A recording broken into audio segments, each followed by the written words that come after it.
Welcome to NRK నారేట్స్. దేవుని పరిశుద్ధమైన ప్రశస్తమైన నామానికి స్తుతులు స్తోత్రాలు. మీ అందరికీ నా వందనాలు తెలియజేస్తున్నాను. మనం నవంబర్ మాసంలో ఉన్నాం. క్రైస్తవులంగా మనం ఈ నవంబర్ మాసాన్ని కృతజ్ఞతా మాసంగా మనం చేసుకుంటాం. ఏ మంత్ ఆఫ్ థ్యాంక్స్ గివింగ్. ఎందుకంటే దేవాది దేవుడు ఈ సంవత్సరం అంతా మనల్ని కాచి కాపాడి మరి ఒక క్రొత్త సంవత్సరాన్ని మన జీవితంలో, మన కుటుంబ జీవితంలో, మన సంఘ జీవితంలో ఇవ్వబోతున్న ఈ తరుణంలో గడిచిన నెలను బట్టి, రాబోయే సంవత్సరాన్ని బట్టి దేవునికి కృతజ్ఞత చెల్లించడానికి ఈ నెలను చాలామంది కృతజ్ఞత మాసంగా, కృతజ్ఞత నెలగా మనం పరిగణిస్తాం. కృతజ్ఞత చెప్పడానికి, దేవునికి కృతజ్ఞత పాడటానికి, కృతజ్ఞత చెల్లించడానికి దీన్ని ఉపయోగిస్తాం. అయితే దేవునికి కృతజ్ఞత చెప్పి ఊరకుండటమేనా? కృతజ్ఞతతో సరిపెట్టాలా? మన పెదవులతో కృతజ్ఞత చెప్పితే సరిపోతుందా? అది దేవుడు హర్షిస్తాడా? దేవుడికి ఆమోదయోగ్యమైన కృతజ్ఞత అవుతుందా? ఒకసారి జ్ఞాపకం చేసుకోండి.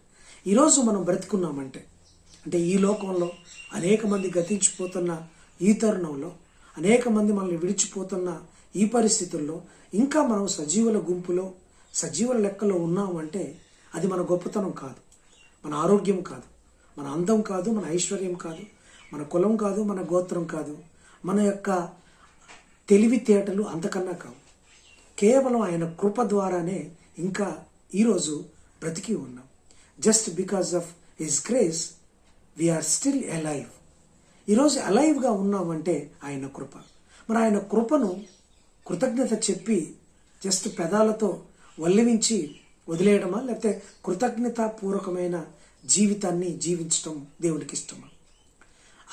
ఈరోజు మనకున్న ఈ స్థితి దేవుడిచ్చింది. ఈ కుటుంబం కానీ, మన పిల్లలు కానీ, మన ఆస్తి కానీ, మన ఉద్యోగం కానీ, మన ప్రొఫెషన్ కానీ, మన ఆరోగ్యం కానీ, మనకు కలిగి ఉన్నది ఏది ఆయన లేకుండా కలగలేదు. ఆయనే ఇచ్చాడు. ఆయన ఇచ్చాడు కాబట్టి మనం ఈ పొజిషన్లో ఉన్నాం, ఈ స్థితిలో ఉన్నాం. ఈ స్థితిలో ఉన్నప్పుడు జస్ట్ థ్యాంక్స్ చెప్పి దేవుణ్ణి వదిలేస్తామా? లేదంటే మనకు ఆయన ఇన్నిచ్చాడు కాబట్టి ప్రతినిత్యము ఆయనకు కృతజ్ఞతాపూర్వకంగా మనం జీవించుతామా? కృతజ్ఞతాపూర్వకంగా జీవించేవారంటే ఆయనకి ఇష్టం.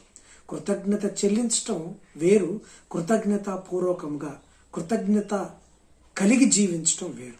కృతజ్ఞత కలిగి జీవించటం అంటే మన ప్రతి దైనందిన జీవితంలో దేవునికి కృతజ్ఞత చెల్లించటం, అలాగే ఇతరులకు మాదిరిగా ఉండటం, దేవుడు చెప్పిన ప్రతి ఆజ్ఞను పాటిస్తూ ఆయనకు ఇష్టానుసారంగా, ఆయన వాక్యానుసారంగా జీవించటము ఆయనకు కృతజ్ఞత చెల్లించటం క్రిందకు వస్తుంది. ఒక ఆదివారమో లేకపోతే ప్రార్థన చేసినప్పుడు అయ్యా నీకు థ్యాంక్స్ అయ్యా అని చెప్పడం వేరు. మన దైనందిన అనుదిన మన డైలీ యాక్టివిటీస్లో దేవుణ్ణి ప్రొజెక్ట్ చేయటం వేరు. అది కృతజ్ఞత ఎందుకు వస్తుంది. ఇన్ని ఇచ్చిన దేవుడు మన నుంచి ఏం కోరుకుంటున్నాడు? ఇన్ని ఇచ్చిన దేవుడు మన నుంచి ఏం కోరుకుంటున్నాడు? మనది ఏది కోరుకోవట్లేదు. ఆయనకి ఏమి తక్కువే కాదు. మన ధనాన్ని కోరుకోవటం లేదు, మన డబ్బుని కోరుకోవట్లేదు, మన బంగారంని కోరుకోవట్లేదు, మన ఆస్తిని కోరుకోవటం లేదు. కానీ ఆయన ఏం కోరుకుంటున్నారంటే కృతజ్ఞత జీవితాన్ని జీవించడాన్ని కోరుకుంటున్నాడు. ఆయన కృప పైనుంచి వస్తుంది. మనము కృతజ్ఞతాపూర్వకమైన జీవితాన్ని కింద నుంచి పైకి పంపించాలి. అది ఆయన ఆనందంగా స్వీకరిస్తాడు. ఆయన కోరుకుంటాడు. అది కృతజ్ఞత కలిగి జీవించడం దేవుడికి ఇష్టమైన బలి. నువ్వు బలు అర్పించడం ఇంకేదో కాదు, కానీ కృతజ్ఞతాపూర్వకమైన జీవితం జీవించడమే ఆయనకు ఇష్టమైన బలి. అటువంటి ఇష్టమైన బలిని మనం చేస్తున్నాం. ఒకవేళ ఆయన కృపను నిర్లక్ష్యం చేస్తే ఏమవుతుంది? కృతజ్ఞత చెల్లించకుండా మన ఇష్టానుసారంగా, కృతజ్ఞతగా జీవించకుండా మన ఇష్టానుసారంగా జీవిస్తే మనకేమవుతుంది? ఒకసారి ఆలోచిస్తాం. మనందరికి తెలుసు మన్నా. ఇశ్రాయేలు ప్రజలు ఐగుప్తు బానిసత్వంలో దాదాపు 430 సంవత్సరాలు అక్కడ జీవించారు. అక్కడ జీవించినప్పుడు అయ్యా ఈ బానిసత్వంలో ఉన్నాం, మాకు స్వాతంత్రం లేదు, ఇష్టానుసారంగా ఈ ఫరో సైన్యము, ఆ ఫరో రాజు మమ్మల్ని ఇబ్బంది పెడుతున్నారు, మేము మిమ్మల్ని ఏర్పరచుకున్న జనాంగం కదా, మీరు పేరు పెట్టి పిలిచిన సొత్తం కదా, ఏంటి మాకు ఈ బాధలు, ఏంటి కష్టాలు, ఏంటి పరిస్థితులని వారు మొరపెట్టుకున్నప్పుడు, వారు అంగలార్చినప్పుడు, వారు కన్నీరు కార్చినప్పుడు దేవుడు వారి మొరలి విని మోషేను నాయకుడిగా పంపించి దాదాపు 30 లక్షల మందికి పైగా జనాభాను ఐగుప్తు బానిసత్వం నుంచి, ఆ చెర నుంచి విడిపించుకొని వారికి అబ్రహాముకి, యాకోబుకి, ఇస్సాకుకి ఇస్తానన్న వాగ్దాన దేశమైన కనానికి వారిని రప్పిస్తున్నారు మోషే. రప్పిస్తున్నప్పుడు అరణ్యంలో వాళ్ళు ప్రయాణం చేస్తున్నారు. అరణ్యంలో చాలా తక్కువ రోజుల్లోనే, దాదాపు 40 రోజుల్లోనే వాళ్ళు కనాను చేరుకోవాలి. కానీ చాలా సంవత్సరాలు పట్టింది. దాదాపు 40 సంవత్సరాలు వారు అరణ్యంలోనే వాళ్ళు యాత్ర చేశారు. అయితే ఈ 40 సంవత్సరాలు అరణ్య యాత్రలు చేసినప్పుడు వారు దాదాపు లక్షల మంది జనాభా ఉన్నారు. వారందరూ వారు భుజించటానికి వారు నాట్లు వేయలేదు, కోత కొయ్యలేదు, కుప్పనూర్చలేదు, ఒడ్లు ఎగబోయలేదు, కొట్లలో కూర్చుకోలేదు, లేదా అవి దంచుకొని తినలేదు. వాళ్ళేమీ వ్యవసాయం చేయలేదు, కల్టివేషన్ ఏం చేయలేదు. కానీ వారు అద్భుత రీతిలో 40 సంవత్సరాలు పోషించబడ్డారు. వాళ్ళు వ్యవసాయం చేయకపోయినా, వ్యవసాయ కూలీలు కాకపోయినా వారికి అనుదిన ఆహారం మాత్రం దొరికింది. వాళ్ళు జీవించబడ్డారు, నడిచారు, బలం చేకూర్చబడ్డారు, బ్రతికారు. ఎలా అంటే వారు పరలోకపు మన్నాను తిని బ్రతికారు. పరలోకం నుంచి దేవాతి దేవుడు అద్భుత రీతిలో దేవదూతలు భోంచేసే ఆహారాన్ని పరలోకం నుంచి వారి పాలెములో కురిపించి వారిని దాదాపు 40 సంవత్సరాలు పోషించారు. అది పరలోకంను కురిచిన మన్నా. ఈరోజు మనం బ్రతికి ఉన్నామంటే, అంటే ఇప్పుడు ఈ కాలంలో బ్రతికున్నామంటే ఆ పరలోకం నుంచి కురుస్తున్న కృప వల్ల బ్రతికి ఉన్నాం. మనం తినే తిండి వల్ల కాదు, మనం తినే ఆహారపు పదార్థాల వల్ల కాదు, మనం తినే న్యూట్రిషన్ ఫుడ్ ఇది కాదు. పరలోకం నుంచి వచ్చే కృప వల్ల బ్రతికాం.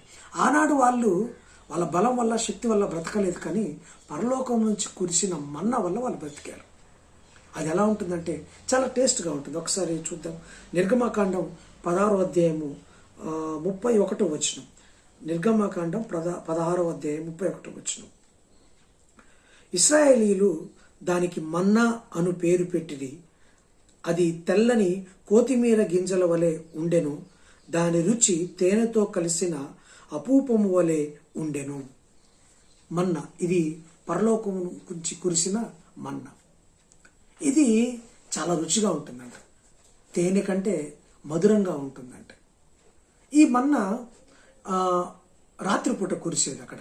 అంటే వారు ఇంకా తెల్లవారకు ముందే వారి పాలెముల మధ్యలో వాళ్ళు కురిసినప్పుడు దాన్ని కలెక్ట్ చేసుకొని దాన్ని ఏరుకొని వాళ్ళు భుజించేవారు. అది తెల్లగా ఉంటుంది. తర్వాత అది కొత్తిమీర గింజ వలె రౌండ్గా, చిన్నగా, గుండ్రంగా ఉంటుంది. అలాగే అది మధురంగా ఉంటుంది. అది చిన్నగా ఉంటుంది, రౌండ్గా ఉంటుంది, మధురంగా ఉంటుంది. ఇది రాత్రిపూట కురిసేది. ఇవన్నీ వాళ్ళు తీసుకొని వచ్చేస్తున్నారు. ఈ మన్నా యేసు ప్రభు వారికి సాదృశ్యంగా ఉంది. మన్నా యేసు ప్రభు వారికి సాదృశ్యంగా ఉంది. యేసు ప్రభు వారు కూడా ఈ లోకంలోకి పరలోకం నుంచి వచ్చారు. మన్నా అయితే ఎలా అయితే పరలోకం నుంచి కురిసిందో, యేసు ప్రభు వారు కూడా పరలోకం నుంచి భూమి మీదకి వచ్చారు. అలాగే మన్నా రాత్రిపూట కురిసింది. యేసు ప్రభు వారు కూడా ఈ లోకంలో చీకటిని చీల్చుకొని రాత్రికాల సమయంలో వేకువ చుక్క వలె ఈ లోకంలో పుట్టారు. అలాగే మన్నా తెల్లగా ఉంటుంది. యేసు ప్రభు వారు కూడా తెల్లగా, అంటే పరిశుద్ధత గుర్తు. ఈ లోకంలో పరిశుద్ధంగా పుట్టాడు. ఏ పురుష ప్రమేయం లేకుండా ఆయన పుట్టుక ఒక పరిశుద్ధతతో, పరిశుద్ధాత్మ మూలమున గర్భము దాల్చడంతో యేసు ప్రభు వారు ఈ లోకంలో పుట్టాడు. ఆయన పరిశుద్ధుడు. మన్నా కూడా తెల్లగా ఉంటుంది, పరిశుద్ధం. ఆయన మన్నా చిన్నగా ఉంటుంది. అంటే పెద్ద పెద్దది కాకుండా చిన్న కొత్తిమీర గింజలు. యేసు ప్రభు వారు కూడా దేవాది దేవుడే. ఆకాశ మహాకాశాలు పట్టజాలని దేవుడే. పరలోకంలో వేల దూత గణములతో కొనియాడబడుతూ ఆ భాగ్యంలో ఉన్న యేసు ప్రభు వారు ఈ లోకంలో చిన్నవాడిగా, రిక్తుడిగా చేసుకున్నారు. ఈ లోకంలో రావడానికి ఒక పశువుల పాకలో పుట్టారు. ఒక చిన్న కుటుంబాన్ని ఎంచుకున్నారు. ఆయన పుట్టాలంటే రాజుల కుటుంబంలో, గొప్పవారు, ధనవంతుల కుటుంబంలో పుట్టేవారు. కానీ ఆయన తను తగ్గించుకున్నారు, చిన్నగా అయిపోయారు. ఎవరు కూడా పశువుల పాకలో పుట్టాలని పుట్టరు కూడా. ఇటువంటి సందర్భం ఎంత తగ్గించుకున్నాడు, ఎంత దీనత్వంగా ఉన్నాడు, చిన్నవాడు. మన్నా రౌండ్గా ఉంటుంది, గుండ్రంగా ఉంటుంది. యేసు ప్రభు వారు సంపూర్ణతకు సాదృశ్యం. యేసు ప్రభు వారు గుండ్రంగా, అంటే అతనిలో ఏ మడత, మచ్చ, కలంకము లేదు, ఎటువంటి పాపం లేదు.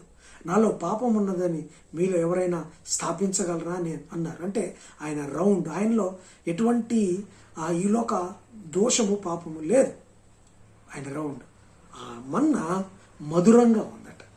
యేసు ప్రభువారు ఈ లోకంలో మనందరికీ మధురాన్ని అందించడానికి, అంటే జీవాహారాన్ని ఇవ్వడానికి ఈ లోకంలోకి వచ్చారు. ఆయన మధురం, ఆయన మధురం, ఆయన నామం మధురం. జుంటి తేనె దారుల కంటే ఆయన నామం మధురం. అంత మాత్రమే కాదు, ఆయన మధురమే కాదు, ఆ మధురమైన జీవితాన్ని మనకివ్వడానికి ఈ లోకంలోకి వచ్చారు. మన్నా యేసు ప్రభు వారికి సాదృశ్యంగా ఉంది. అయితే ఆ 40 సంవత్సరాలు ఆ మన్నాతో పోషించబడిన వారు ఆ మన్నాని తిరస్కరించారు. ఆ మన్నా బాగోలేదు, మన్నా మాకు వద్దు అన్నట్టుగా వాళ్ళు చూశారు. మన్నాని వాళ్ళు హేళన చేశారు, మన్నాన్ని వాళ్ళు గేలి చేశారు. ఇశ్రాయేలు ప్రజలు 40 సంవత్సరాల అద్భుత రీతిలో పోషించబడిన వారు మన్నాను హేళన చేశారు. ఒకసారి చూద్దాం. సంఖ్యాకాండం 21వ అధ్యాయము 5వ వచనం. సంఖ్యాకాండం 21వ అధ్యాయం 5వ వచనం. కాగా ప్రజలు దేవునికి మోషేకు విరోధముగా మాట్లాడి, ఈ అరణ్యంలో చచ్చుటకు ఐగుప్తులో నుండి మీరు మమ్ము ఎందుకు రప్పించితిరి? ఇక్కడ ఆహారము లేదు, నీళ్లు లేవు, చవిసారములు లేని ఈ అన్నము మాకు అసహ్యము అయినది అనిరి. మన్నా గురించి వీళ్ళు మాట్లాడుతున్నారు. మన్నా అంటే వారికి అసహ్యమైందంట, అది టేస్ట్లెస్ ఫుడ్ అని వాళ్ళు చెప్తున్నారు. చవిసారము లేనిదట, టేస్ట్లెస్ అంట. దేవదూతలు తినే ఆహారాన్ని దేవుడు వారికి అందిస్తే, తేనె కంటే మధురంగా ఉండే ఆహారాన్ని వారికి అందిస్తే వారు దాన్ని తిరస్కరించారు. చవిసారములు లేని ఈ అన్నం మాకొద్దు, టేస్ట్లెస్ ఫుడ్, ఈ మాకు ఆహారం ఏది అని అంటున్నారు. అద్భుత రీతిలో 40 సంవత్సరాలు వాళ్ళు పోషించబడితే వారు మన్నాని తిని కూడా దాన్ని తిరస్కరించారు. ఆనాడు అంతే కదా, యేసు ప్రభువారు ఈ లోకంలో మన్నాగా వస్తే వారి మధ్యలో ఉన్నారు, ఇశ్రాయేలు ప్రజల మధ్యలో 33.5 సంవత్సరాలు. కానీ ఏ ఒక్కరూ అతన్ని విశ్వసించకుండా సిలువేయడని కేకలు వేసి అతన్ని సిలువకు అప్పగించారు, అంటే రిజెక్ట్ చేశారు. అందులో యేసు ప్రభువారు చేసిన అద్భుతాలు పొందుకున్న వారు ఉన్నారు, యేసు ప్రభువారి చేత సూచక్రియలు పొందుకున్న వారు ఉన్నారు, యేసు ప్రభువారి చేత స్వస్థత పొందుకున్న వారు చాలామంది.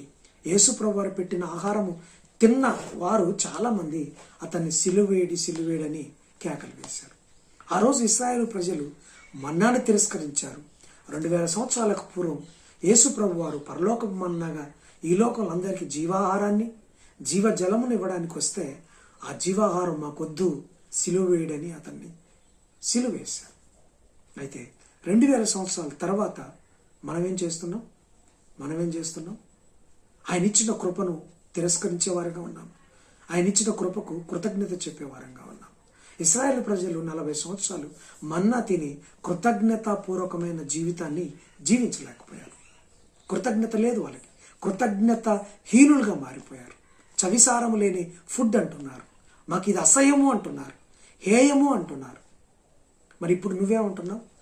ఆయన కృపాసత్య సంపూర్ణుడిగా ఈ లోకంలోకి వచ్చి నీకు కృపను అందించి ఈరోజు మనల్ని బ్రతికిస్తే, ఆయన కృప ద్వారా, మనం తినే ఆహారం ద్వారా కాదు మనం బ్రతికేది, ఆయన కృప ద్వారా బ్రతుకుతుంటే ఆ కృపను నిర్లక్ష్యం చేసే ప్రజలముగా, ఆయన కృపను నిర్లక్ష్యం చేసే వ్యక్తులముగా ఉంటున్నాం. ఇది దేవుణ్ణి తిరస్కరించినట్టు కాదా? దేవుణ్ణి చవిచారము లేని ఫుడ్గా వాళ్ళు మన్నాన్ని తిరస్కరించినట్టుగా దేవుణ్ణి తిరస్కరించినట్టు కాదా? కృతజ్ఞత లేని జీవితాన్ని ఆనాడు ఇశ్రాయేలు ప్రజలు జీవించారు. అందుకు దేవుడు వారికి పనిష్మెంట్ ఇచ్చారు. వారి మధ్యలోకి తాపకరమైన సర్పములు పంపించి ఆ తాపకరమైన సర్పములు వారిని కాటువేయగా మంటలతో వాళ్ళు చచ్చిపోయారు. అప్పుడు వాళ్ళు మళ్ళీ మోషే దగ్గర, దేవుని దగ్గర వ్యతిరేకంగా మేము పాపం చేశామని మొరపెట్టినప్పుడు దేవుడు వారికి విరుగుడుగా అక్కడ వారికి ఒక ఇత్తడి సర్పాన్ని చేయించి, ఎవరైతే పాలెము మధ్యలో అది నిటారుగా పెట్టండి, ఎవరైతే దాన్ని నిదానించి చూస్తారో వారు బ్రతుకుతారని చెప్పినప్పుడు, మోషే అలాగూ చేసినప్పుడు ఆ తాపకరమైన సర్పములు కాటు వేసినప్పటికీ వాళ్ళు బ్రతికారు. అయితే అక్కడ నిలవబెట్టిన మరి ఆ ప్రతిమ ఎవరో కాదు, 2000 సంవత్సరాల పూర్వం కలువరి కొండలో నిలువబెట్టబడిన యేసుప్రభు వారు. వారు అక్కడ తిరస్కరించబట్టి పాములు వచ్చినాయి. 2000 సంవత్సరాల తర్వాత పూర్వము యేసయ్యను తిరస్కరించబట్టి ఆయన కలువరి కొండ పైన ఆయన ఎక్కబడ్డాడు. ఈరోజు నువ్వు కూడా తిరస్కరిస్తే ఇంకెన్నిసార్లు సెలవు వేద్దాం యేసుప్రభు వారు. ఆయన కృపను పొందుకున్న నువ్వు కృతజ్ఞతగా జీవించటం మనం నేర్చుకోవాలి. ఈ సంవత్సరపు అంతంలో, ఈ నవంబర్ నెలలో మరి మరొక నూతన సంవత్సరాన్ని దేవుడు మనకి ఇవ్వబోతున్న ఈ తరుణంలో కృతజ్ఞతాపూర్వకమైన జీవితం జీవించకపోతే మనం ఇబ్బందులు పడతాం. వారు కృతజ్ఞతాహీనులై అరణ్యంలోనే అనేక మంది కూలిపోయారు, కనానుకు చేరకుండా. వాగ్దాన దేశమే అంటే అబ్రాహాముకు, ఇస్సాకుకు, యాకోబుకు వాగ్దానం చేసిన భూమికి వారు చేరకుండానే చాలా మంది చనిపోయారు. అంటే కృతజ్ఞత లేని ప్రజలుగా ఉన్నారు. ఈరోజు మనం దేవుని యొక్క కృపను పొందుకొని కూడా కృతజ్ఞత లేని ప్రజలముగా, అంటే కృతజ్ఞతాపూర్వకంగా జీవించని ప్రజలముగా ఉంటే మనం ఏమైపోతాం? కృతజ్ఞతగా జీవించడం అంటే ఏంటో తెలుసా అండి? ఆయనకు లోబడి జీవించడం, ఆయనకి ఇష్టానుసారంగా జీవించడం. మన ప్రతి దైనందిన జీవితంలో, మన మాటలో, మన ప్రవర్తనలో, మన చూపులో, మన నడవడికలో, మన ప్రతి చేష్టలో యేసు ప్రభువుని రిఫ్లెక్ట్ చేయాలి. ఆయనకు కృతజ్ఞత కలిగి ఉండాలి. ఆయన్ని తిరస్కరించి లోకం వైపు, పాపం వైపు, ఇంకో వైపు పోతే ఆయన్ని తిరస్కరించినట్టు అవుతుంది. ఆయనకి కృతజ్ఞత చెప్పనట్టు అవుతుంది. ఆయన కృపను పొందుకొని ఆ కృపను నిర్లక్ష్యం చేసిన వారంగా, ఆ కృపను తిరస్కరించిన వారంగా ఉంటాం. సౌలు దేవుని కృపను పొందుకున్నారు, దేవుని ఆత్మను పొందుకున్నారు. దేవునికి అవిధేయుడిగా మారి ఆ కృపను నిర్లక్ష్యం చేసి ఇబ్బందులు పాలయ్యాడు. సంసోను కూడా అదే అయ్యాడు కదా. సంసోను కూడా దేవుని నుంచి కృపను పొందుకొని తన ఇష్టానుసారంగా జీవించి ఆ కృపను కోల్పోయి చనిపోవటం జరిగింది. ఈరోజు మనము ఈ నూతన సంవత్సరంలోకి అడుగెడుతూ ఈ కొత్త సంవత్సరంలోకి వెళ్తున్న ఈ తరుణంలో యేసు ప్రభు వారి ఇచ్చిన ఆ కృపను నిర్లక్ష్యం చేయకుండా మన ప్రతి దైనందిన జీవితంలో ఆ కృప కలిగి జీవించుతాం. కృప కలిగి జీవిస్తే ఇతరులు కూడా మనలో క్రీస్తును చూస్తారు. అరే, కృతజ్ఞతాపూర్వకమైన జీవితాన్ని జీవిస్తుంటే మనలో ఇతరులకు కూడా ఒక స్వార్థగా ఉంటాం, ఇతరులకు కూడా ఒక రోల్ మోడల్గా ఉంటాం, ఒక టార్చ్ బేరర్గా ఉంటాం. ఎందుకు అలా జీవించకూడదు? ఎందుకు ఆ మెడవంచని జనాంగమైన ఇశ్రాయేలు ప్రజల వల్లే జీవించాలి? ఎందుకు 2000 సంవత్సరాలకు పూర్వం ఉన్న ఇశ్రాయేలు ప్రజల వల్లే యేసు ప్రభువుని సిలువేయడని చెప్పిన వ్యక్తులంగా మనం ఎందుకు ఉండాలి? మనం మారిన నూతనమైన జనాంగం, మనము ఆ పరిశుద్ధ జనాంగం, రాజులైన యాజక సమూహం. మనము కృపకు కృతజ్ఞత చెప్పే వారంగా ఉందాం. ఆయన కృప పైనుంచి వస్తుంది, మన కృతజ్ఞత జీవితం కింద నుంచి పైకి వెళ్తుంది. అది ఆయనకు ఇష్టమైన బలిగా ఉంటుంది. ఇప్పటి నుంచి అయినా ఆయనకి ఇష్టమైన బలి చేసి ఆయనకి ఇష్టంగా మనం జీవించుదాం. తద్వారా ఆయన ఇచ్చే ప్రతి మేలును పొందుకొని ఈ లోకంలో అనేక మందికి మాదిరిగా ఉందాం. దేవుడు అట్టి జ్ఞానమును, అట్టి జీవితాన్ని మనందరికీ దయచేయనుగాక. God bless you. ఆమేన్.